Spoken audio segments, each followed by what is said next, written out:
We are back at it with another home tour today. We are at 1722 East 22nd Street North. So lots of twos, but this is going to be kind of a shorter home tour. This home only has like 800 square feet. So it's a little on the smaller side, but we're going to take our time and I'm going to point out some things that I like, I don't like. The first thing is, I'll have the cameraman look this way. That is I-35 right there. So you're kind of back in a neighborhood, but the highway's right there. So that's kind of just one of the downsides. It's pretty loud. I've got the microphone on, so you can't really hear how loud it is. But I mean, you can see it, it's right there. So, on to the details of the home. It's a 1-car garage, 3 bedrooms, 1 bathroom. The square footage is 800 something, like I told you. I got my tablet here. 862. So, a little over 850. So, not quite 900, but let's get on to the tour. This home is brand new on the market. Today is day 1. You do have this little, not a screen door, but close enough, right? So there's no windows to block out the weather, but it's perfect for a day like today where it's not too hot, not too cold, keeps the animals in, keeps the critters, bugs out, whatever. So there's that. This is your living room. Again, it's a little bit of a smaller home, but hey, it works for some people. I mean, personally, this would probably be like perfect size for me.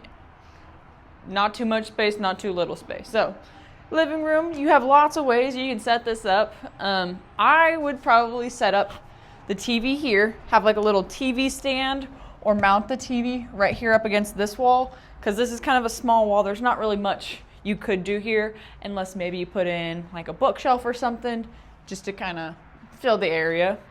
You could put a sectional in here, or just have like one small couch, a couple chairs, a little coffee table. But I think that would be the best setup is, big couch here, TV right there. You can still see out your window.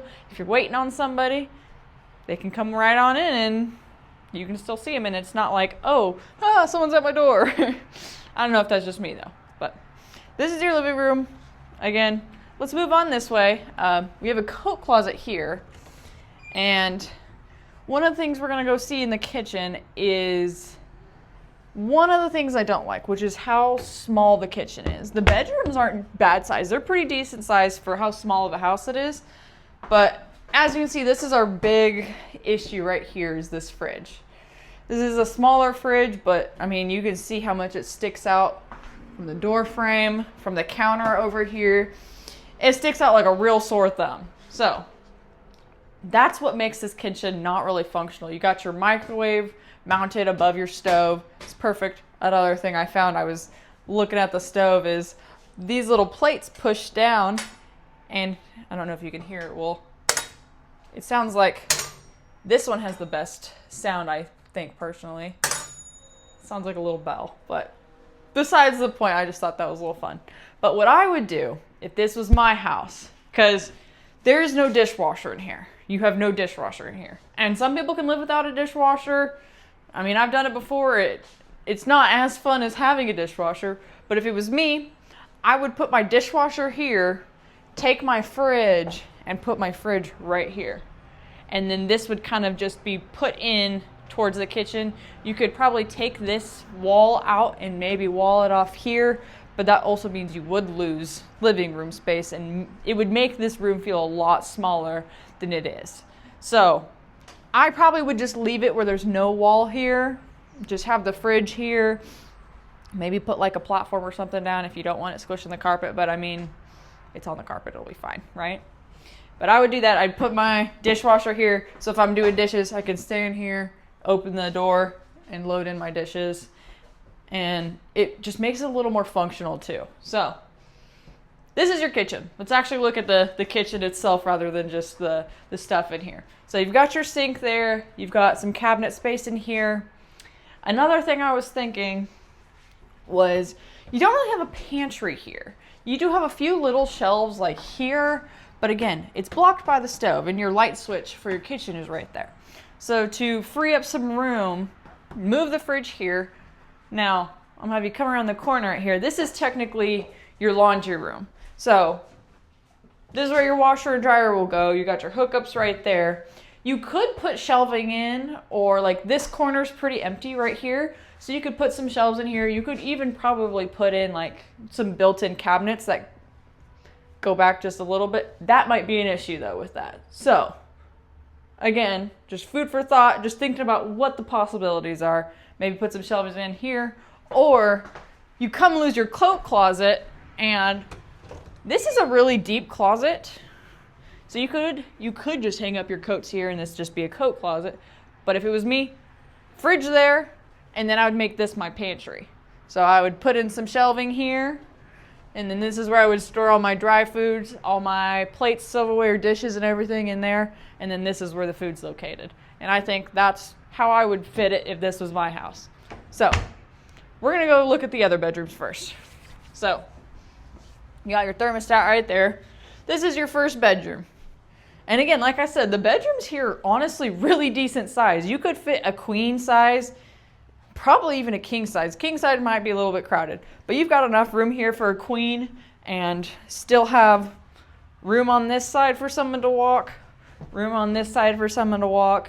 If you're the type of person who puts it in the middle bedroom, you could also put your bed here. That would kind of limit space with the door though.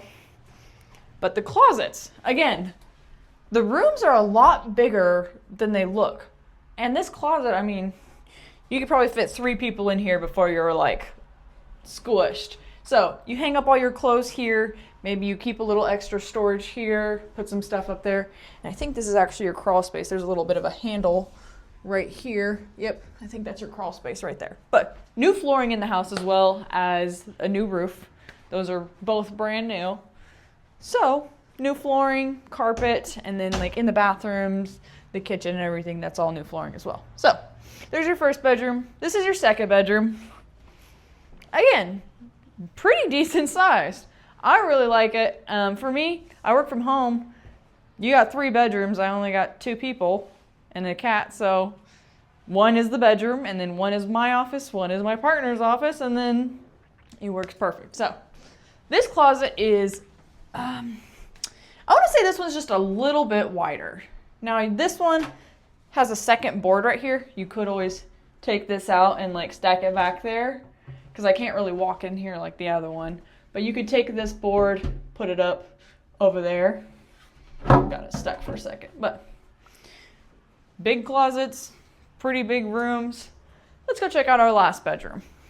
So, or I guess I'm all over the place. This is your bathroom, your one and only bathroom. And it's a bathroom. You got your toilet, you got your sink, you got your vanity. This looks like one of the, one of the ones with a little medicine cabinet behind it. So have a little extra storage in there. And then you've got just this little, looks like a newer vanity. So there's that. And then I'm going to start calling these shubs because that's what I always accidentally call it anyway. So if you're new, you probably haven't heard me say it, but if you've watched some of my videos, you always hear me mess up that. So I'm going to call those shubs from now on. It's a shub, it's a tub, it's a shower, it's a combo, it's a shub. We're going to leave it at that. So on to the last bit of the house, which is the 1-car garage. And then I'm going to call it the master bedroom because it's probably the biggest bedroom. So this is your 1-car garage. Your water heater's also out here. Water heater. The only thing about the garage that I will say, Blake has a bigger truck.